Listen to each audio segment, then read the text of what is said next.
Fala galera! Bom dia, tudo bom com vocês?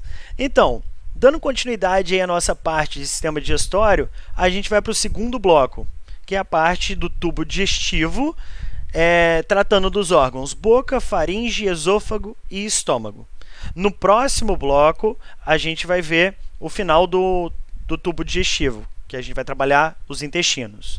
Começando pela boca. Tá? A boca ela vai ter duas principais estruturas, a língua e os dentes. A língua, que tem característica como órgão muscular, e tem sobre esse órgão muscular uma camada de mucosa, que é uma mucosa sensitiva, tá? Que vai ter essa função aqui de percepção de sabores, como amargo, azedo, doce e salgado. Ela vai ser formada por papilas gustativas, essa mucosa. Essas papilas gustativas são justamente as estruturas presentes na mucosa da língua que vão perceber o sabor. É importante lembrar que o sabor que a gente percebe dos alimentos, por exemplo, ele não é feito, não é compreendido, não é percebido somente pela língua. Você tem uma ação conjunta da língua e do bulbo olfativo. Então, a gente depende também do olfato para que a gente sinta o sabor de uma forma mais completa, digamos assim. E a língua, além da percepção do sabor, ela vai ter uma função importantíssima, que ela vai atuar como se fosse uma pá, levando o alimento para debaixo dos seus dentes, levando de um lado para o outro na sua boca. Beleza? Para que o alimento não fique concentrado só num canto. Você vai distribuindo esse alimento com a sua boca. Perdão, você vai distribuindo esse alimento na sua boca conforme você acha melhor. Tá? Normalmente a gente percebe 4 sabores: amargo na região final da língua, azedo nessas regiões laterais, doce na ponta da língua e o salgado pegando essa parte aqui da metade do azedo até a outra metade do azedo e a ponta da língua aqui. Tá? Mas o que acontece? Os japoneses eles descrevem que existe um quinto sabor, que é o sabor umami. Tá? Que para eles é o sabor gostoso. Então a tradução seria tipo essa: você tem um sabor agradável, um sabor gostoso. Então você tem o sabor amargo, o sabor azedo, o sabor doce, o sabor salgado, e existe um sabor para eles que não se enquadra em nenhuma dessas definições, mas é saboroso, é gostoso, é agradável. Eles chamam de umami. Beleza? E os dentes vão ser estruturas extremamente rígidas, normalmente em formatos cônicos ou alguns mais achatados também, que vão ter funções diversas aí, como cortar, no caso dos incisivos, perfurar e rasgar, no caso dos caninos, e amassar e triturar, no caso dos pré-molares e molares. Beleza? Aqui nessa imagem, por exemplo, a gente consegue perceber um corte mostrando aqui a língua. Essa parte de baixo aqui é o freio da língua, que está ligado ao pavimento da boca, tá? Que é a base ali do assoalho da sua boca, onde a língua se liga. Tá?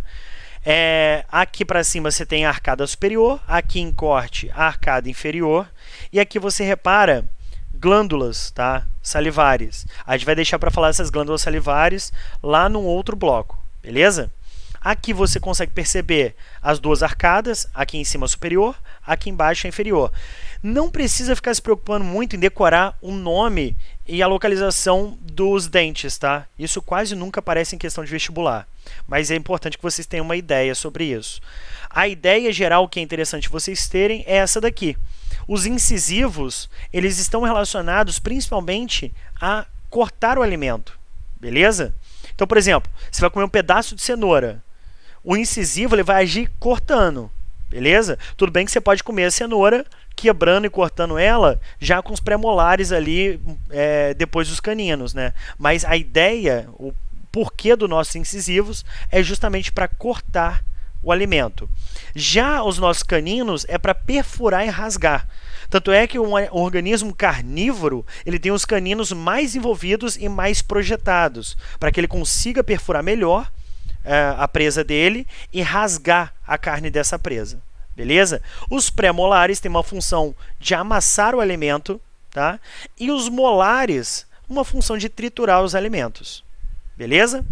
Aqui existe um GIF que mostra a mastigação para a gente junto com o processo de deglutição.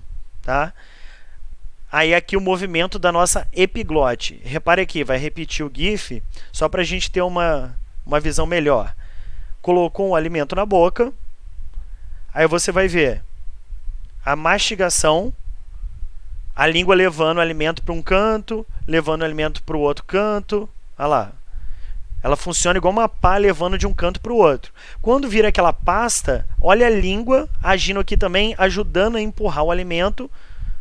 Aqui é o palato mole, essa parte de cima. A língua é toda a estrutura muscular aqui. Ela ajuda a empurrar o alimento até chegar na sua glote. Na região da glote, o alimento descendo, você vai ter aquele movimento da epiglote bloqueando e desviando o alimento para a região do esôfago, tá? Tirando ele da reta da laringe e levando ele para o esôfago. Aqui para frente, ó, é a laringe, aqui é a entrada da laringe. Essa estrutura é a epiglote. Olha lá, a epiglote desceu e levou o alimento lá para o esôfago. Beleza?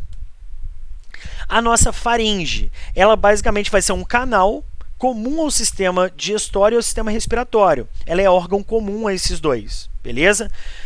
Relacionado ao sistema digestório, ela vai ter função de movimentação de passagem do alimento. Em relação ao sistema respiratório, ela vai ter função de passagem do ar. Aqui, ó, existe um GIF para mostrar para vocês uma imagem em raio-x inicialmente. Voltando aqui, olha lá, ó, mastigando e engolindo. A região da faringe ali em cima, e isso aqui já mostra o alimento chegando no esôfago, tá? Aí do esôfago vai chegar lá no estômago. Mas essa região inicial aqui é a da faringe, tá? Presença de órgãos linfóides vai ser uma característica da laringe, tá? O que a gente chama de tonsilas ou amígdalas são órgãos linfóides. Por exemplo, você está com um processo de infecção na sua garganta e essa infecção se agrava. Você vai evoluir o quadro de uma infecção de garganta, possivelmente para uma amidalite. Beleza? Porque são são estruturas ou órgãos com característica linfóide, tá? Ou seja, existem linfócitos ali para garantir uma proteção em relação àquele alimento que chega na sua boca, tá? A nossa faringe se divide em 3 partes diferentes. É interessante que você saiba, mas também, novamente, isso não é muito cobrado em vestibular. Ela se divide em nasofaringe, orofaringe e laringofaringe. Nasofaringe é a região da faringe que se conecta à cavidade nasal. Orofaringe é a região da faringe que se conecta à cavidade bucal. E a laringofaringe é a parte mais baixa da sua faringe que se comunica com a laringe. Beleza? E aqui, ó, a gente tem outras imagens mostrando isso pra gente. Começando por aqui, você vai observar que essa região esverdeada é a nasofaringe. Essa região aqui mais azulada é a orofaringe. E essa região aqui mais arroxeada é a laringofaringe. Essa estrutura aqui é a epiglote, essa região aqui da glote, tá? Aqui é novamente o processo de deglutição e empurrando a epiglote aqui para fechar a entrada da laringe. E aqui, ó, um GIF super maneiro que mostra efetivamente como é que ocorre para a gente. Quer ver? Ele vai mostrar aqui para a gente o alimento. Esse alimento desceu e olha como é que a epiglote funciona. Fecharam as pregas vocais e desceu a epiglote sobre as pregas vocais. Tá vendo? Tampando as suas cordas vocais que estão na entrada da sua laringe. Então, isso desvia o alimento para a região aqui do esôfago. Logo após o alimento passar, a epiglote se levanta novamente, permitindo com que a gente respire. Então, a gente não consegue respirar e engolir o alimento ao mesmo tempo. Se você o fizer, provavelmente você vai engasgar, porque o alimento vai para a sua via respiratória, onde não deveria estar, tá? E o próximo órgão que a gente vai tratar, que é basicamente um tubo, que tem ação peristáltica, né? Tem um movimento de peristaltismo, que é isso que está sendo exemplificado aqui no GIF, é o nosso esôfago. Tá? Como é que o esôfago funciona? Ele funciona como se fosse uma mangueira ou um tubo que se contrai para poder empurrar o bolo alimentar. Então, repara nessa imagem da direita. Você tem a região do esôfago acima do alimento se contraindo e a região abaixo do esôfago se relaxando. Perdão. Abaixo do alimento no esôfago, se relaxando. Essa região logo acima do alimento no esôfago se contrai e essa região logo abaixo do alimento no esôfago relaxa. E assim você tem isso daqui, ó. Contraiu aqui em cima, relaxou aqui embaixo. Aí o alimento desceu. Contraiu aqui em cima, relaxou aqui embaixo. O alimento desceu. Você vai fazendo um movimento de empurrar o alimento para baixo. O nosso esôfago é um tubo que varia entre 20 e 25 centímetros. Ele vai conectar a faringe ao estômago e ele vai ser dotado dos movimentos peristálticos, tá? Por conta da musculatura lisa que compõe o nosso tubo digestivo. Tá? Ele vai transportar o alimento a cada 5 a 10 segundos. É o tempo médio que demora para o alimento descer da sua faringe até o esôfago. Perdão, até o estômago, tá? Pelo esôfago. Tranquilo? E aí tem um outro GIF que mostra isso pra gente, ó. Isso daqui é o esôfago. E isso daqui é o peristaltismo que ajuda a empurrar o bolo alimentar até o estômago. Repare que existe aqui um esfíncter que vai fechar a conexão entre o estômago e o esôfago. Ó. É o esfíncter esofaríngeo, não. Eu não sei o nome ao certo, tá em inglês aqui. Mas eu tenho esse nome numa imagem, num outro slide aí. A ideia desse esfíncter, depois que o alimento passa por aqui, esse esfíncter se fecha para que o suco gástrico ele não volte pelo seu esôfago. Ele não, às vezes você comeu demais, às vezes está deitado. Aí, com esse esfíncter fechado, ele impede que o suco gástrico ele volte para o seu esôfago. Caso isso aconteça, a gente diz que a pessoa está com refluxo. Tá? Aí, existe isso daqui, ó. Nesse GIF aqui, ó. Repara, o alimento entrou, esse esfíncter aqui não se fechou, e olha o suco gástrico ali, ó. Esse esfíncter chamado de Les, se ele não se fechar, o suco gástrico pode chegar a atravessar o esfíncter e chegar ao esôfago. Isso vai gerar aquela sensação de refluxo, tá? Repara que o estômago ele é como se fosse uma bolsa, um saco muscular com pregas na sua cavidade, no seu epitélio interno. Tá?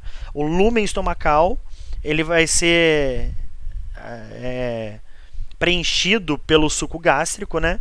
E pelo alimento quando chegar até ele, mas a região do epitélio interno do estômago ela é toda cheia de pregas, cheia de ruga, tá? Ela é como se fosse enrugada, tá?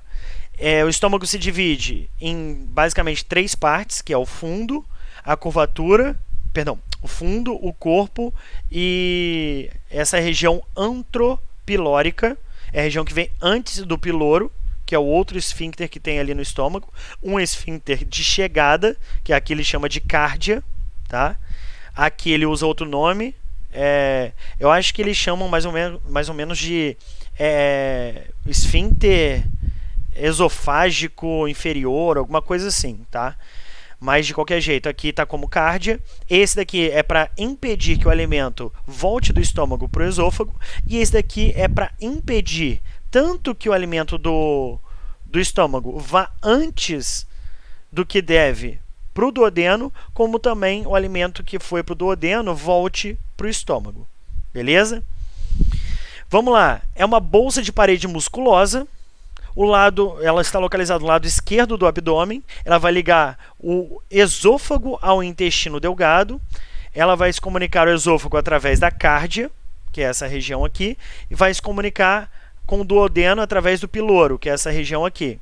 E o objetivo total dele é transformar aquele bolo alimentar que chega até ele em uma outra coisa. É uma massa semilíquida e acidificada, que a gente chama de quimo.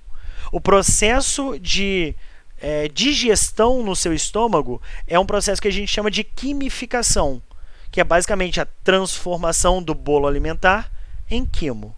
Tá? O que é o quimo? É uma massa semilíquida acidificada, pela ação principalmente do suco gástrico, que nele você encontra ácido clorídrico, tá? Aí é outra parte que a gente vai falar. Principal função é a digestão de alimentos proteicos, tá? No nosso estômago. Ele vai apresentar uma capacidade média de até 1,5 litro. Tá? Possui glândulas que produzem o suco gástrico. Essas glândulas ficam na própria mucosa interna do estômago, tá? Elas vão produzir um muco, tá? Que é uma mucina que reveste internamente ali o estômago, tá? Para evitar que o suco gástrico haja digerindo a própria parede do estômago. Vão produzir também ácido clorídrico, pepsina, lipase gástrica, amilase gástrica, gastrina e renina. Nicolas, lipase gástrica e amilase gástrica? Nunca ouvi falar. Então, esses são os detalhes que eu falei que eu ia colocar. Existem amilases gástricas e lipases gástricas no seu estômago. A grande questão é que elas são ineficientes no processo de digestão, tanto do amido quanto do lipídio. É como se não existisse efetivamente a digestão de amido e de lipídio nessa região. Por isso que a gente nem se dá o trabalho de falar. Beleza? A gastrina, ela é um hormônio que vai agir estimulando a produção de ácido clorídrico lá no seu estômago. E o ácido clorídrico ele vai ter a função de redução do pH do seu estômago. O pH do seu estômago, então, fica próximo de 2,1, um pH extremamente ácido. Essa acidez do seu estômago vai garantir a ativação do pepsinogênio. E esse pepsinogênio na forma ativa é o que eu chamo de pepsina. Pepsinogênio é como se fosse a pepsina, só que não funcional, porque não está ativa. A transformação de pepsinogênio em pepsina é somente feita por meio de um pH extremamente ácido. Então, a principal função do ácido clorídrico é a transformação de pepsinogênio em pepsina, ou a ativação da pepsina. Além de que o ácido clorídrico age também matando boa parte das bactérias que chegam até o nosso estômago, tá? Impedindo que elas desenvolvam um processo fermentativo no nosso estômago. Tá? Então tem uma função de proteção também. Beleza? Já essa renina, ela vai ser uma enzima que ela age principalmente sobre a caseína. A caseína é a principal proteína presente no leite. Tá? A caseína das proteínas do leite, a caseína representa mais ou menos 80%. Então, bebês recém-nascidos, eles têm uma elevadíssima produção de renina no estômago, para que eles tenham uma digestão mais eficiente das proteínas do leite. Já na medida que a gente vai crescendo, que a gente vai se desenvolvendo, a gente vai diminuindo a produção de renina com o passar do tempo, porque em teoria o mamífero ele vai deixando de mamar conforme ele vai crescendo. E ele vai mudando o seu hábito alimentar. Então, evolutivamente falando, bebês de mamíferos vão ter uma elevadíssima produção de renina para que exista uma digestão eficiente das principais proteínas do leite, que são as caseínas. E na medida que ele se desenvolve, ele vai gradativamente diminuindo a produção dessa renina, porque em teoria ele está deixando de tomar leite. Beleza? Além disso, a renina ela vai ter uma função ainda relacionada a controle da nossa pressão sanguínea, tá? Que é num sistema que a gente vai ver quando estiver falando ou de osmorregulação, ou de homeostasia, ou mesmo na parte de sistema excretor, tá? Quando estiver trabalhando na parte de rim. Como eu já falei para vocês, internamente ele vai ser revestido por uma mucosa, tá? Que é uma mucina, o muco que vai revestir, para garantir a proteção contra esse próprio suco gástrico, para que não haja digestão da própria parede do estômago. Beleza? E aí, por fim, a gente vê mais ou menos como é que funciona as coisas ali no nosso estômago. Você tem aqui a mucina, que é o muco que vai recobrir internamente a parede do estômago, com essa função de proteção. A ativação do pepsinogênio em pepsina, então forma inativa, não é funcional, não tem ação enzimática, pepsinogênio. Quando existe o ácido clorídrico, que vai reduzir o pH e tornar ele extremamente ácido, esse pepsinogênio é transformado em pepsina, que é a forma ativa da enzima que age sobre as proteínas. Tá? Em relação à regulação da secreção do ácido clorídrico, né, existem duas principais vias de regulação. A via nervosa, que está relacionado principalmente aos nossos sentidos, como, por exemplo, a visão, o olfato, o paladar e a própria mastigação. Por que dizem que mastigar muito chiclete faz mal? Mascar muito chiclete faz mal? Porque quanto mais você masca chiclete, mais você está estimulando o seu epitélio estomacal a produzir o hormônio gastrina. E esse hormônio gastrina vai estimular ainda mais o seu estômago a produzir suco gástrico, a produzir pepsina, a produzir ácido clorídrico, a produzir renina e assim por diante. Só que você está mastigando um chiclete, você não está engolindo o alimento. Então, o recado que o estômago tem é: se prepara que está chegando o alimento, só que não chega. Então, por mais que exista a proteção da mucina, tá, sobre a parede do nosso estômago, tem uma hora que essa mucina começa a falhar. Então, tem uma hora que o suco gástrico começa a digerir a própria parede do estômago. Aí você começou com um quadro de gastrite. E esse quadro de gastrite ele pode evoluir, por exemplo, para úlcera estomacal. Beleza? A regulação hormonal é a presença de proteínas dentro do quimo, tá? Lembra que lá no estômago ocorre a quimificação? Então, nessa quimificação existem proteínas. O que acontece? O estômago vai estimular a produção de gastrina, que é o hormônio que vai, por sua vez, estimular a produção do suco gástrico, para que a digestão dessas proteínas no quimo ocorram de maneira efetiva. Beleza? Galera, de estômago a gente fecha por aqui e novamente a gente vai para aquela partezinha de testando conhecimento. Algumas questões aí, você dá um pause no vídeo, tenta fazer essas questões para ver como é que ficou essa parte aí. Beleza? Valeu, galera. Um grande abraço e bons estudos.